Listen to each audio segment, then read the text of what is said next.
just so that I can have the camera on me just now. I've got the Chromebook here in front of me as well. So this is what I'm going to be using today for today's very quick session on the accessibility tools that are all inbuilt into the Chromebooks. Okay, that's fantastic. So I'll give an official quick introduction, just a hello and welcome to everyone that's signed in today to this webinar on Chromebook accessibility, which Niall is going to present for us. Niall is based in Aberdeen. He works for TA Scotland. He's been a primary school teacher in Inverness and an ASM teacher. And is also qualified to teach computer science at secondary level. So thank you, Niall, so much for coming along today to do this webinar. And there's so many Chromebooks in the hands of learners in schools, and we need to know, and everybody needs to know, what accessibility features can support them. So looking forward to the session. So my colleague Robert is here in the background. He is going to record the webinar, and it will last approximately 20 minutes, and we'll do some question and answers at the end. If you want to type your questions into the chat pane, I'll keep an eye on them and I'll facilitate the Q&A at the end once Niall is finished. So without further ado, I will pass over to you. Thank you, Niall. Fantastic. Thank you very much, Shirley. That's quite the introduction. It was quite nice to hear. So yeah, thank you everybody for joining us today. We'll keep it nice and short. We're just going to be talking about the accessibility tools that are already inbuilt into the Chromebook devices that a lot of schools, as Shirley mentioned, are using for their students. So to get started with the accessibility tools, sometimes you have to kind of go and discover where it is to start with. I know it's not kind of jumping out at a lot of people. So there are two places that you can find the accessibility tools on your device. So down in the bottom right hand corner where the Wi-Fi symbol is, and what you can see my signal is a wee bit weak there for the Wi-Fi, where the battery is, where the time is, down in the bottom right hand corner, if you click just down in there, you will notice that there's a little person making kind of a T cheerleading symbol there. So this is the quick access accessibility tools. We're going to be running through them step by step today, just kind of working our way through all of them in there.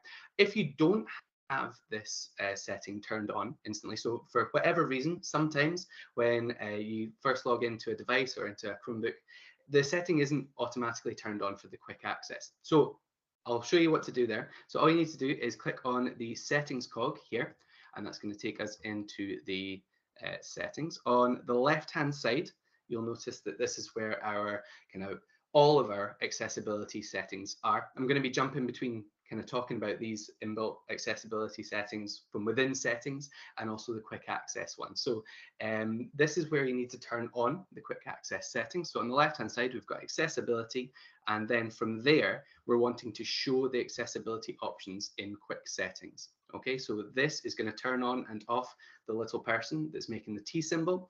And from there, we can now start to kind of play around with these settings and work out how they can support all of our learners from across Scotland. So I'm just going to minimize the settings here, and on the I'm sick of myself saying settings already, so I can imagine everybody else is, but so as we're going through, let's have a look at the quick access accessibility settings. So down in the corner, just click on the Wi-Fi or where the battery is, and let's click on the little person there.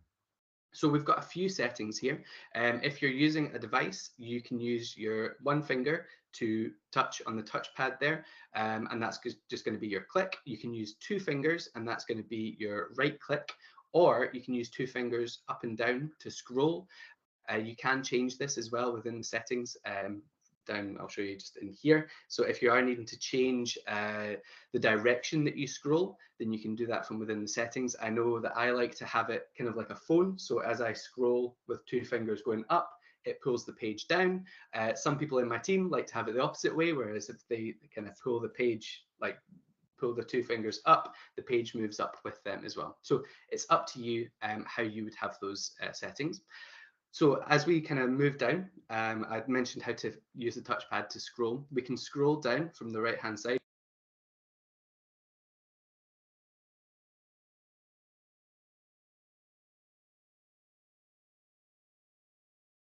I think you've gone on to mute there, Niall.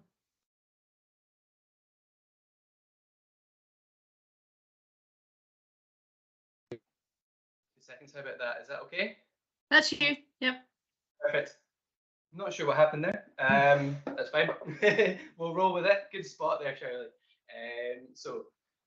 All I was talking about there was kind of scrolling. So as I scrolled down on the right-hand side, I came down to the large mouse cursor. So this is fantastic if you're giving presentations to anyone at the back of the room or anybody on a live stream as we're doing just now, because it just highlights exactly where you are. So not only are these settings going to be supporting any learners in your class who have an indication or additional support need, then you can also use these settings to support your learners within your class, or even teachers or anybody that you're giving presentations to. So today we're using the large mouse cursor. It's really easy to turn on and off. You'll see there's my little mouse cursor. This is just the standard one. As I move this around, it's quite hard to follow until we get that red line. I'll show you how to put that on in just a second. And as soon as I put on the large mouse cursor, it just makes everything a wee bit easier for you to see on the screen. Now, because I am sharing my screen, you do sometimes see the little one in there as well, but that's fine. We can just ignore that just now.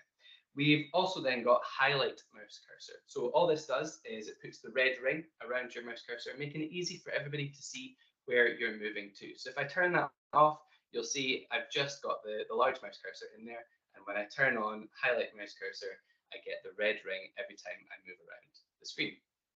Okay. So I'm just going to scroll up to the top here. And the first one we're going to have a look at is Chromebook. So Vox, kind of meaning vocals.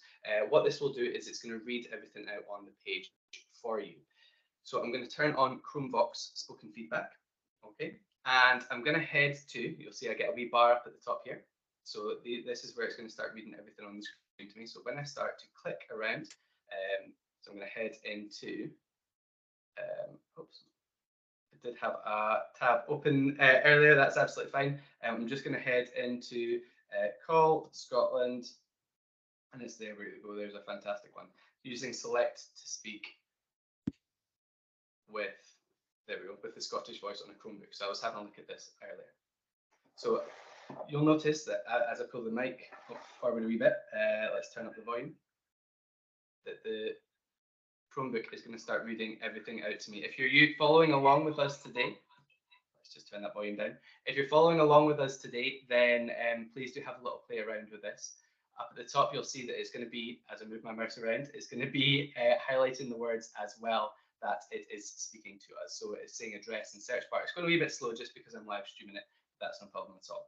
I'm going to then turn that off by going down to accessibility tools and then Chromebook spoken feedback. And that's going to turn off again the spoken feedback for us. You'll next see that I've got select to speak and dictation turn on. Now, so I've kind of joined these two together because what happens is down at the bottom right-hand corner, you'll notice that when we turn these two settings on, we get the select to speak and the dictation icons that appear down in the bottom right-hand corner. To use these, there's a couple of ways that you can do that. So I'll show you, just kind of turn them off, and then turn them on, and you'll see it just appears. There we go, we've got the speaker and we've got the microphone there. And so to use these, all we need to do is we can click on the speaker and click and drag our purple text box over some text, and it's going to start reading out to us. Now,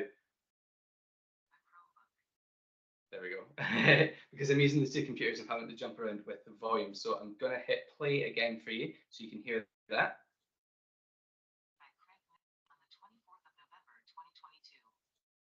Okay, so you can vaguely hear that without having to hear me kind of echo between the two devices. So this is the select to speak options. This is great for large pieces of text, especially if you're using web pages, because then you can hear everything that is on the page. You don't have to read it.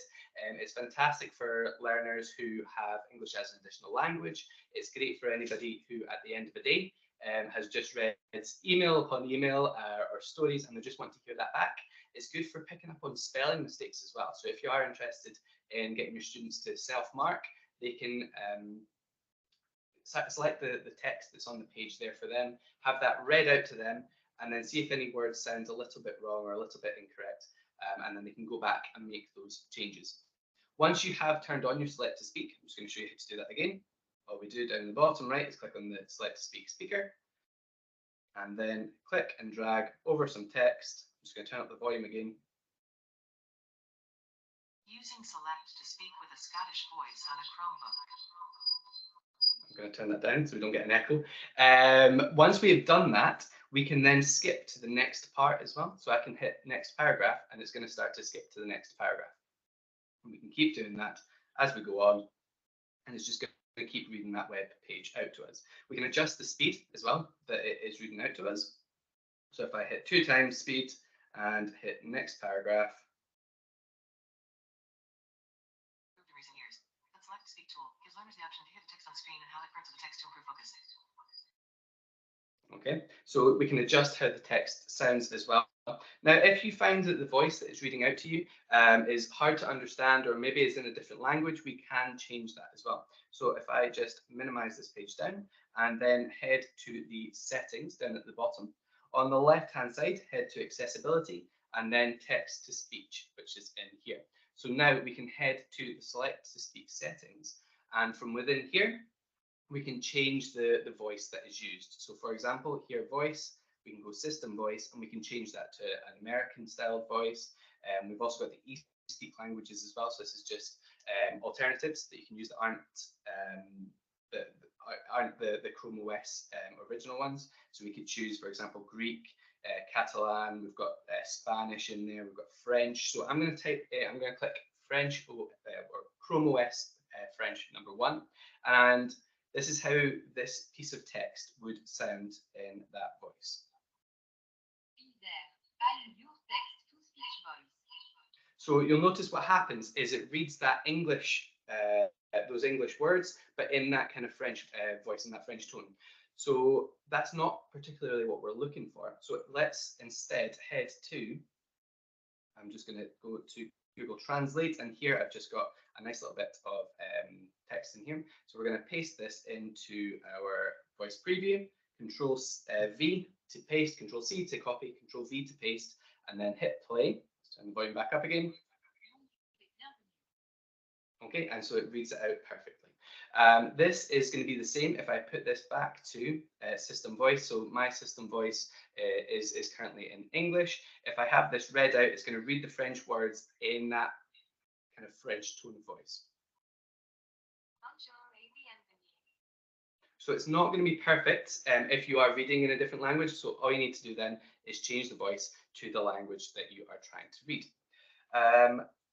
We are also then going to have a look at, let's just bring up this article again, the Select to Speak with a Scottish Voice article. Now in here, there's a great kind of piece about how you can find the Scottish voice, install it on the device that you are using, and then you can hear all of that text in that kind of Scottish tone. Now, this was fantastic. At the moment, for me, when I do this, it's not up to date yet. So you'll see here that it pops up with it's not available in my version of Android at the moment. That's no problem at all. I'm just going to go, there we go, Control-Shift-T. That's okay. I can't use it at the moment, but I'm sure it will be updated and available soon. So it's not too expensive either, only 59 pence, and then you'll be able to hear Heather and Stuart and use their voices to read out the text in front of you. This web page is great as well because it gives examples, and you can hear down at the bottom, there's a video down here, an example of what that voice sounds like. So if you are interested, definitely head to this blog here. So the next thing that we're wanting to have a look at is the dictation tool. So dictation tool is down at the bottom. We've already turned it on from our settings, the accessibility and dictation. Once we've turned that on, we get this little microphone there. Now this will work anywhere that you would typically type with a keyboard. We can now use our voice to search. So for example, I can open up a new tab and I can type up at the just in here, and I'm going to use my dictation tool to search. Please search for Call Scotland. Oh, of course, why would I put please search for? So I could just put Call Scotland. So use your voice to search with Call Scotland using the dictation tool, and from there it's going to use your voice as the keyboard. When you're using Google Chrome as well, when you're using a Google search, you get this little search by voice over here. So you can, once you allow it, Call Scotland, It's going to take us to the Call Scotland website from there as well. Okay, so that's how to use the dictation tool and the select to speak. Now there are quick ways as well if you want to do it. So if you hold down, if you select your piece of text and it is Control and the everything button, which is the wee magnifying glass, and then S, and it's going to start reading out to you. It's just taking its time. Maybe I've got that wrong. Hold on, let's try it. I think it says down here actually somewhere.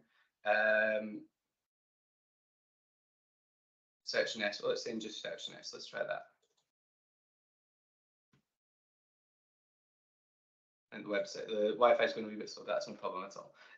So what we're going to do is we're going to have a wee look at a few of the other settings that are here. So within accessibility, we've also then got color inversion. So that's just going to flip all of your colors. Your dark becomes your light colors, and your light colors become your dark colors.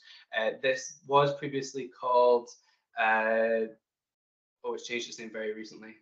I can't remember off the top of my head. I will have to think about that. It's like over the last couple of weeks or so, it's changed its name to color inversion. So that will just flip your colors. We've got full screen magnifier as well. So if I just pull this down, we've got the full screen magnifier, and what that will do is it's going to zoom in your whole screen for you. So as I move my cursor around my screen, it's going to follow my cursor around. There we go.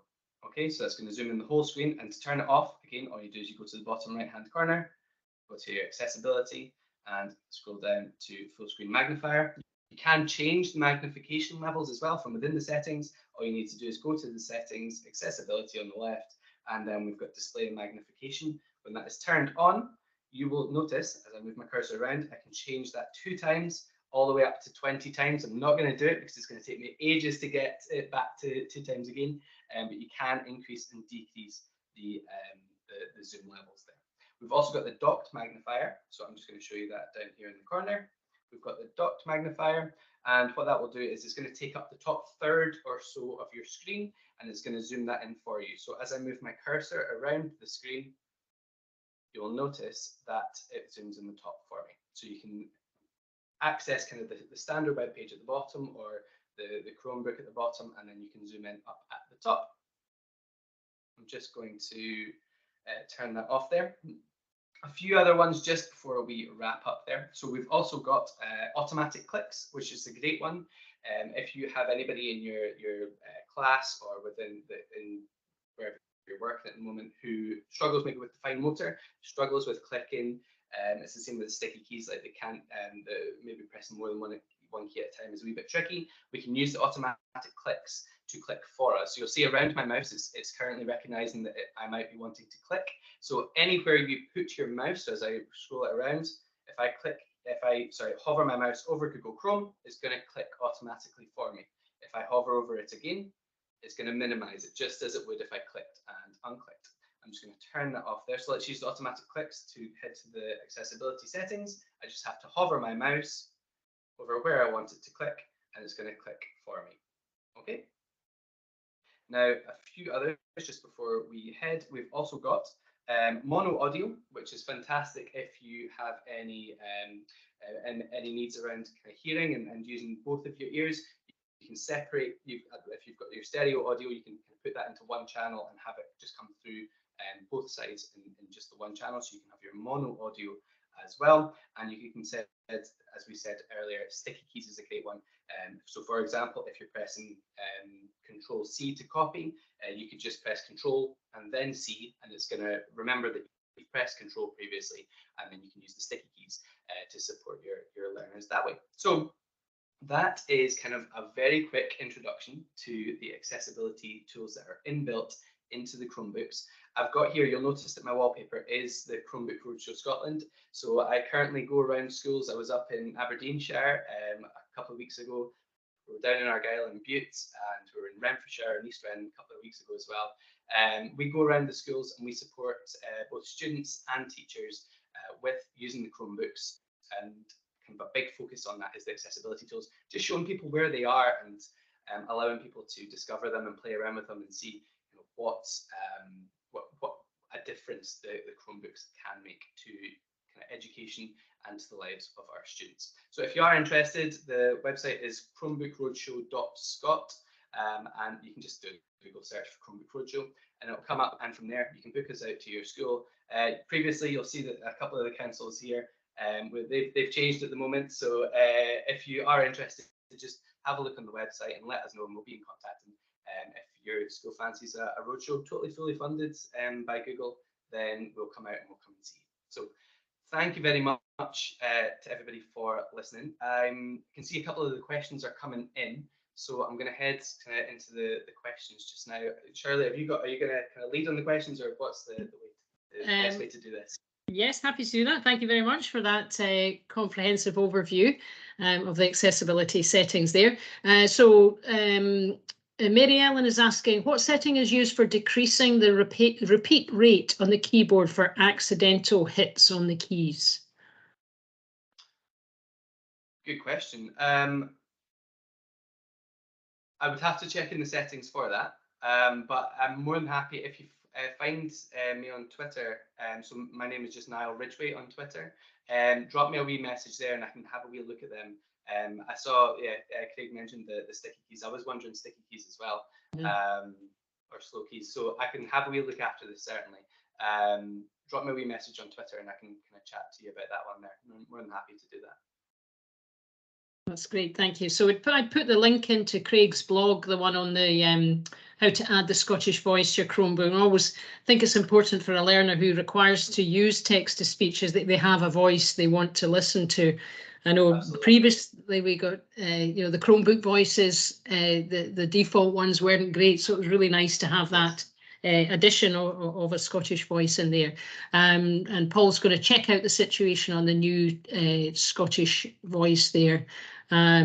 Any other questions, please do to write them in. I think the Chromebook Roadshow is an amazing idea, and I really don't think people know fully about it, as I was saying to you this week. The idea that you're a school, you're using Chromebooks, and you can get in touch. I've put one link in there. It was slightly different than the one that you mentioned, and you can have. You can come to the school, you can work with classes and teachers, and is that right? Is it professional learning for the teachers, or do you work with classes as well? Absolutely. So the focus is primarily on the educators that are using the Chromebooks, but we also run a student escape room and a student experience. So we'll come in, we'll bring the Chromebooks with us, and we will come into your class and we'll kind of run a quick session with your students, and then give them a chance to take part in our student escape room. That is the kind of easier version of the educator escape room that we run. So the kind of session, if you do book us, it's very hands-on. We bring all the devices. We've got prizes and got loads of different kind of swag, and we've got little badges and stuff. And we'll come out and we'll work with you, get hands-on with the devices, and then once you've kind of learned everything that we've got to kind of tell you about, like the Chrome keys and everything button and the accessibility tools, then we have a digital escape room for the end. So a little bit of fun for all the educators taking part, and the winners get a prize as well and get added on to our leaderboard. So you can actually find the leaderboard on the Chromebook Roadshow website as well, so you can see kind of the times and what other schools have taken part. I've got about 4 schools to add in there, so that's on my to-do list to update all of their times. But no, it's a fantastic experience, and you know what, I just love getting out and working with the students, working with the teachers, and kind of having a wee bit of fun. That sounds really good fun. I think that sounds great. And Catherine's asking, is the Roadshow only available for schools? I would be interested to kind of have that conversation with you, Catherine. So at the moment, we've just been working with schools, but if you have something else in mind, we're more than happy to kind of work with you on that, and maybe we can create something like a bespoke experience for you and work with you on that. So the easiest way to get me, if you are interested, is through that website. Just put in an inquiry and I'll get back to you. Or you can find me on Twitter at Niall Ridgway. So that's my name. It should just be on the side there. And from there, yes, I'll just drop me a wee message and I'll help you out. Fantastic. Leslie is asking, can the built-in mouse be slowed down?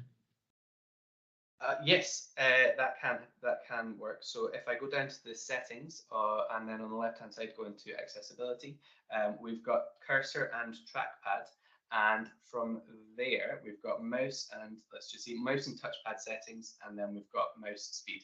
So if I pull the mouse speed down, as I'm moving, I'm using a mouse just now. As I'm moving the mouse, I've got to take kind of bigger sweeps to get it to move around. Or you can change the mouse speed to fast, where it's just kind of small movements and I can move around the page a lot quicker. You can also adjust as well the scrolling. So we've got the touchpad there. So you can increase the amount of pages or kind of paragraphs that the mouse scrolls as well. Great. Is there any feature that you feel like the Chromebook hasn't quite got yet compared to using a Windows laptop or something where our learners with additional support needs that are using, you know, particular features and maybe the Chromebook's not quite there yet? Yeah, there's one that, so there's workarounds for everything. The one kind of tool that I would love to see inbuilt is a screen overlay for anyone who has an indication of dyslexia, or anybody who just kind of needs to use a screen overlay. There's one called N overlay that I've used previously that worked quite well with students. But down in the bottom right hand corner, if that was a quick access, I think that would be a great tool, certainly for everybody to access. There's the night light that you can use. So what you could do is, if you're wanting to go from the white to kind of like a kind of creamy tone, would be to turn on that blue light filter and just have that set throughout the day and just have it kind of decreased in its strength. But yeah, I would love to have the ability to choose color overlays. I think that would be a great addition. Good, we never know. And obviously with the Chromebook, you can add additional apps and extensions that would be doing that feature. And so if you ideally setting up a Chromebook for a learner with particular difficulty, you would be looking to see what additional apps and extensions you would add in to support them. I saw the one in there as well there, which is a great one. Was it the Claro one that I saw yes. popped up in the chat? No, that's super. So Catherine's going to be in touch. I'm sure you'll get a few other people from this session today. So thank you so much, Niall, for No problem at all. Doing your overview. We look forward to keeping in touch with you and working with you and on other things as well to do with the Chromebooks. And thank you for everyone that's come along today. As I say, you'll be sent a recording of the webinar, and you've got some nice thank yous coming in there at the bottom there. So our next webinar is the 15th of March. We have Shauna McCrory from Giglets, which is an online literacy resource. So we're going to hear from her. And as always, all our webinars are free. Please do sign up and join in. So on that note, I'll say goodbye to you, Niall, and goodbye. Thanks very much to Robert for being in the background and to everyone that's joined us today. Okay, have a good evening, everyone. Bye for now. Bye.